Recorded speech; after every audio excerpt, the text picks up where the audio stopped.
Waiting on God, strong and of good courage. Wait on the Lord, be strong, and let your heart take courage. Yea, wait thou on the Lord. Psalm 27, verse 14, Revised Version. The psalmist had just said, I had fainted, unless I had believed to see the goodness of the Lord in the land of the living. If it had not been for his faith in God, his heart had fainted. But in the confident assurance in God which faith gives, he urges himself and us to remember one thing above all, to wait upon God.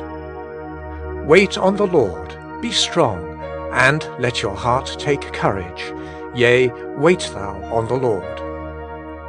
One of the chief needs in our waiting upon God, one of the deepest secrets of its blessedness and blessing, is a quiet, confident persuasion that it is not in vain. Courage to believe that God will hear and help. We are waiting on a God who never could disappoint his people. Be strong and of good courage.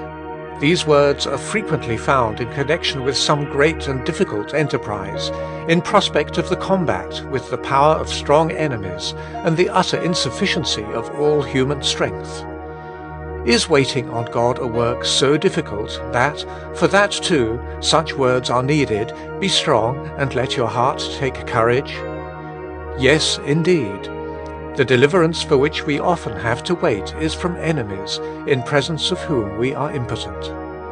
The blessings for which we plead are spiritual and all unseen, things impossible with men, heavenly, supernatural, divine realities. Our heart may well faint and fail. Our souls are so little accustomed to hold fellowship with God. The God on whom we wait so often appears to hide himself. We who have to wait are often tempted to fear that we do not wait aright, that our faith is too feeble, that our desire is not as upright or as earnest as it should be, that our surrender is not complete. Amid all these causes of fear or doubt, how blessed to hear the voice of God, wait on the Lord, be strong, and let thine heart take courage. Yea, wait thou on the Lord. Let nothing in heaven or earth or hell, let nothing keep thee from waiting on thy God in full assurance that it cannot be in vain.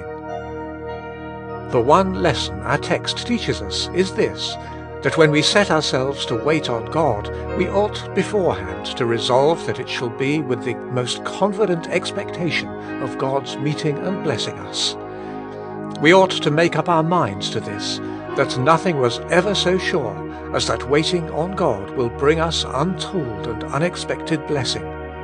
We are so accustomed to judge of God and his work in us by what we feel, that the great probability is that when we begin more to cultivate the waiting on him, we shall be discouraged, because we do not find any special blessing from it. The message comes to us, above everything, when you wait on God, do so in the spirit of abounding hopefulness.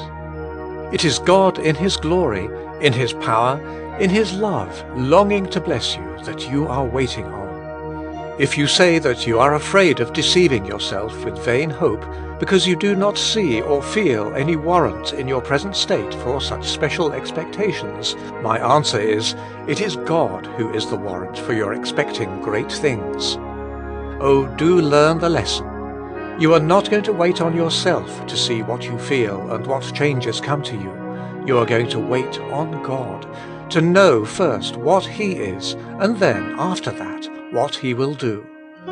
The whole duty and blessedness of waiting on God has its root in this, that he is such a blessed being, full to overflowing of goodness and power and life and joy, that we, however wretched, cannot for any time come into contact with him without that life and power secretly, silently beginning to enter into him and blessing him. God is love. That is the one only and all-sufficient warrant of your expectation. Love seeketh out its own. God's love is just his delight to impart himself and his blessedness to his children. Come, and however feeble you feel, just wait in his presence. As a feeble, sickly invalid is brought out into the sunshine to let its warmth go through him, come with all that is dark and cold in you into the sunshine of God's holy, omnipotent love, and sit and wait there with the one thought, "Here I am in the sunshine of His love." As the sun does its work in the weak one who seeks its rays, God will do His work in you. Oh, do trust Him fully. Wait on the Lord, be strong, and let your heart take courage. Yea, wait thou on the Lord. My soul, wait thou only upon God.